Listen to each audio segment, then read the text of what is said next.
దించాడు. బ్రహ్ముడు అబద్ధం చెప్పినందుకు ఆయనకు భూమిపై ఆలయాలు చాలా తక్కువగా ఉండాలని శపించాడు. ఆ జ్యోతి రూపంలో శివుడు ప్రత్యక్షమైన పవిత్ర రాత్రినే మహాశివరాత్రిగా పూజిస్తారు. మరో ప్రసిద్ధ మహాశివరాత్రి కథ సముద్ర మథనం. దేవతలు, అసురులు అమృతం కోసం సముద్రాన్ని మథించినప్పుడు ముందుగా భయంకరమైన హాలాహల విషం బయటకు వచ్చింది. అది ప్రపంచాన్ని నాశనం చేసే శక్తి కలిగినది. అందరూ శివుడిని ప్రార్థించారు. శివుడు ప్రపంచాన్ని రక్షించడానికి ఆ విషాన్ని తాగాడు. పార్వతీదేవి ఆయన గొంతు వద్ద ఆపింది. అందువల్ల ఆయన గొంతు నీలం రంగులో మారింది.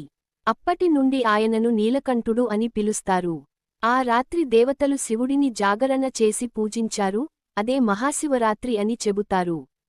వేటగాడి కథ. ఒక వేటగాడు అడవిలో రాత్రి చెట్టు మీద కూర్చొని ఉండి మేల్కొని ఉండటానికి ఆకులు కింద పడేస్తూ ఉన్నాడు.